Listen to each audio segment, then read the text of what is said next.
Hi all. അപ്പം ഞാൻ രാവിലെ നല്ല കുറേ ദിവസത്തെ മഴകൾക്ക് ശേഷം ഇന്ന് നല്ലൊരു വെയിൽ വന്നിട്ടുണ്ടായിരുന്നു കേട്ടോ.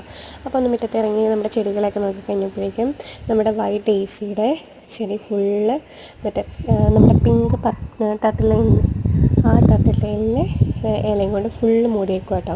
അപ്പോൾ നോക്കിയപ്പോൾ ഒന്ന് രണ്ട് തൈകളൊക്കെ ഉണ്ട്, പക്ഷെ ഒന്നും അതുങ്ങൾക്ക് ശ്വസിക്കാനുള്ള ശ്വാസം പോലും കിട്ടാനുള്ള സ്പേസ് കുറവാണെന്ന് തോന്നി.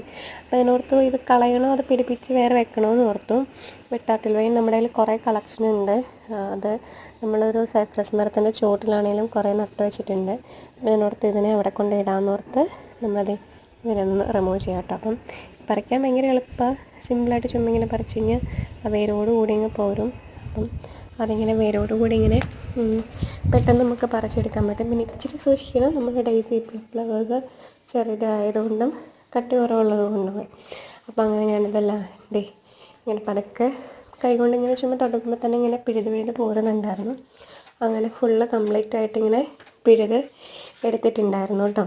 അപ്പം ഒരുപാട് ഇതാണ് ഞാൻ പറഞ്ഞ നമ്മുടെ ഒരു മരത്തിൽ. ഇത് സത്യം പറഞ്ഞാൽ ഞങ്ങൾ ഇരിക്കാൻ വേണ്ടിയിട്ട് ചുമ്മാ ഇങ്ങനെ വെച്ചതാണ് ഇറങ്ങുക. പക്ഷെ അത് കഴിഞ്ഞപ്പോഴേക്കും ഉള്ളിലെ കല്ലൊക്കെ ഫില്ല് ചെയ്തിട്ടായിരുന്നു. ഇതായിരുന്നു നമ്മുടെ സൈപ്രസ് ചെടി. പിന്നെ ഓർത്തു കുറച്ച് ചെടികൾ പിടിപ്പിക്കാമെന്ന് ഓർത്തപ്പോൾ നമ്മുടെ ടർട്ടിൽ വൈൻ തന്നെ ചുമ്മാ ഒന്ന് കൊണ്ടിട്ട് നോക്കിയതാണ്. പക്ഷെ അത് നല്ല രസം ഇങ്ങനെ കാട് പോലെ പിടിച്ച് നിൽപ്പുണ്ട്. അപ്പം കാണാനാണെങ്കിലും ഭംഗിയാണ്. ഒരു നല്ലൊരു ചെടിത്തോട്ടം ഒന്ന് ഫിനിഷ് ചെയ്യാനായിട്ട് ഇതിനെ കൊണ്ട് സാധിച്ചിട്ടുണ്ട് കേട്ടോ.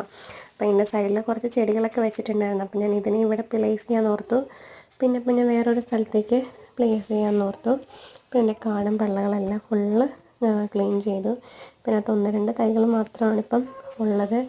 പിന്നെ ഇതിൻ്റെ പ്രത്യേകത എന്ന് പറഞ്ഞു കഴിഞ്ഞാൽ ഒരു പൂ കൊഴിഞ്ഞ് കഴിയുമ്പോഴേക്കും കുറേ തൈകൾ ഓട്ടോമാറ്റിക്കലി പിടിച്ചു വരും. പിന്നെ ഒരുപാട് വെള്ളമൊന്നും പാടില്ല ഡെയ്സി ഫ്ലവേഴ്സിന്.